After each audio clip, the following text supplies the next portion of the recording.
Here are some of the things Martha Stewart has done on her new show with Snoop Dogg. She has worn a blinged-out cheese grater on a chain around her neck.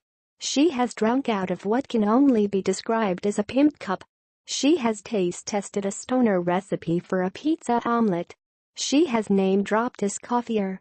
She has not flinched when Rick Ross said to her audience, "I want to make some noise for Martha, because baby got back."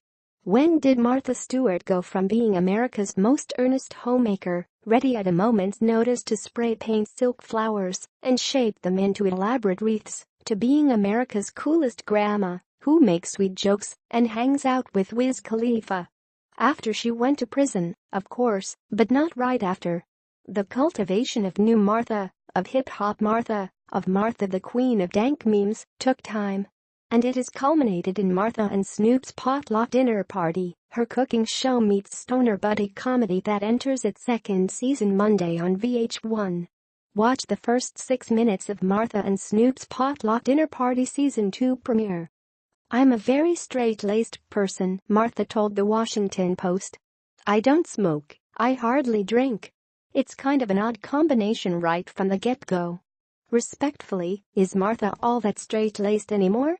It's the perception that she is straight-laced that makes it funny just hearing her say the names of her guests, often hip-hop artists. "We had Lil Yachty.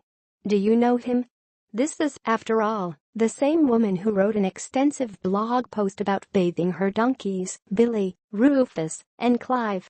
It's the same woman who, in a roast of Justin Bieber, delivered a withering monologue calling comedian Natasha Leggero the dirtiest used-up hoe I have ever seen, and gave Bieber tips for when he inevitably goes to prison. If you ever slept on a set of Martha Stewart floral print sheets, you'd be surprised to hear her joke about them, which was 1. Unprintable, and 2. Directed toward the rapper Ludacris.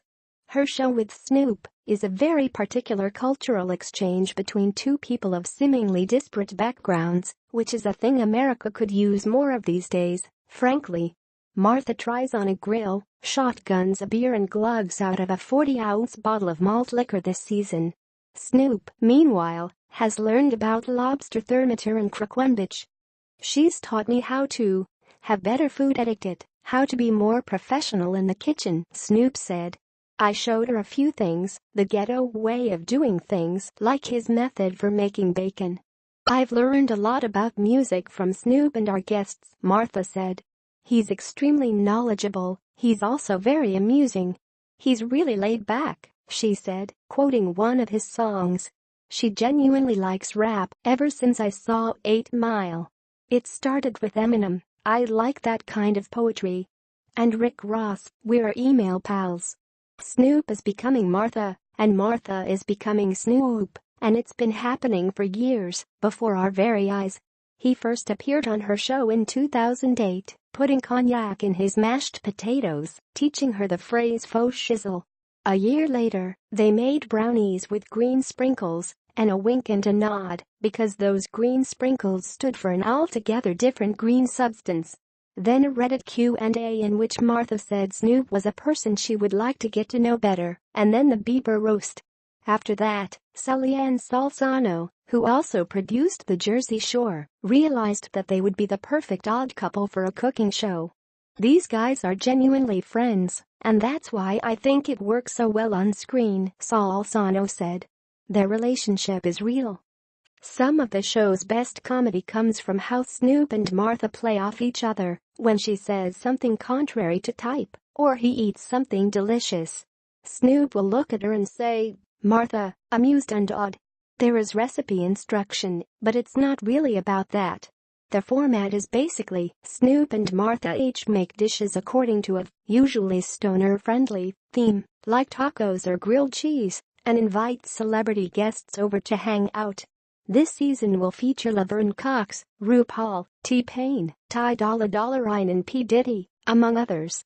Snoop is, unsurprisingly, high for every episode. "He comes onto the set pretty high and leaves pretty high," said Martha, laughing, "but he's not incompetent or incoherent at all. That's the way he lives. Sometimes I may smoke 1 blunt, sometimes I may smoke 100 blunts," Snoop said. It depends on what's necessary for me to do what I'm doing. And then he has some cocktails, because many episodes kick off with Martha demonstrating a drink recipe. Every episode one was drunk. Every one, Snoop said.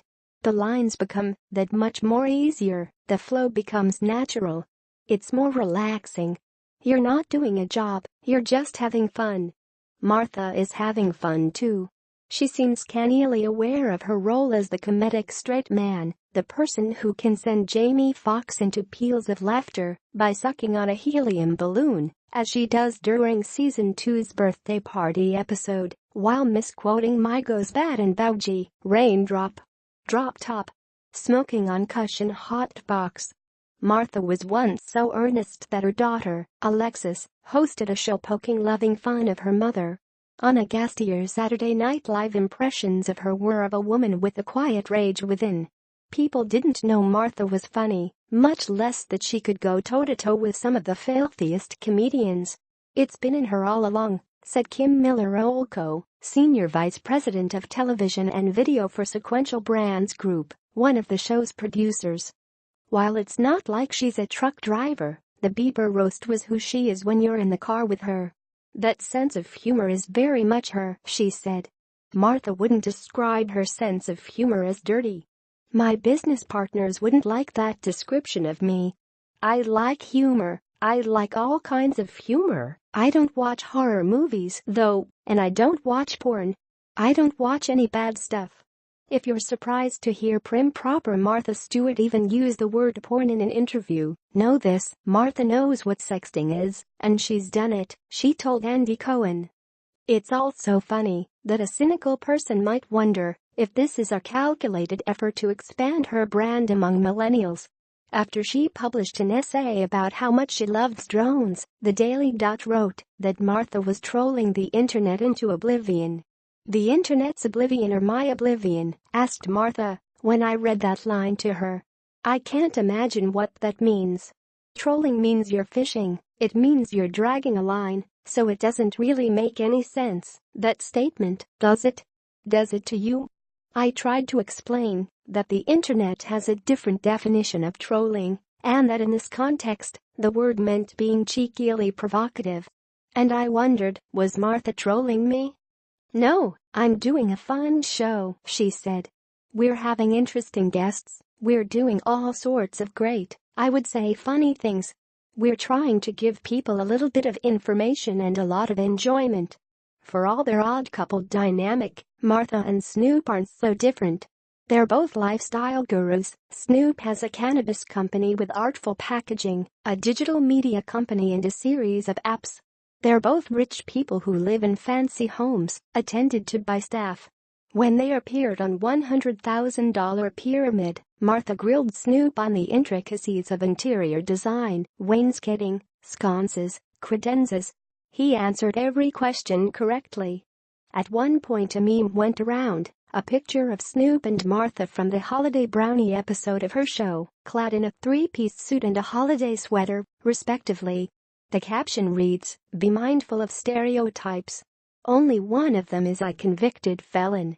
Except it's not true. Snoop, too, is a felon, having been convicted of drug possession and possession for sale in 1990. But it's the spirit behind that meme that is the force of the show. Anyone can find common ground over a good meal, even two people who seem so different. Snoop is writing his own cookbook. One more thing he'll have in common with Martha. It will feature recipes from the show. People were inquiring about those dishes, and how can we do it? I was like, expletive, I'm gonna do a cookbook. It's going to be refined. I didn't put no bologna sandwiches in there. That might be in my second book. That might come with the hood recipes in there too," he said. "I wanted people to know that it was good and coming from a cooking perspective, and not just me just doing it to be doing it. And it won't be about cooking with cannabis. I'm gonna be on cannabis while I'm cooking, but ain't no need to put it in the food." Martha says she doesn't consume cannabis, though she says she has gotten a contact high from being around Snoop. He has gifted her with marijuana seeds, and she hasn't yet planted them, but is considering doing so at her main household. I need to find out if I need a license. Even though it would seem the ultimate culmination of both personal brands, Snoop and Martha have no plans to launch the most logical merchandising spin-off of their show, a line of gourmet cannabis edibles. New Martha makes sweet jokes. Old Martha wants to grow something else. I'd rather do a line of my own hydrangeas or my own tulip bulbs, she said.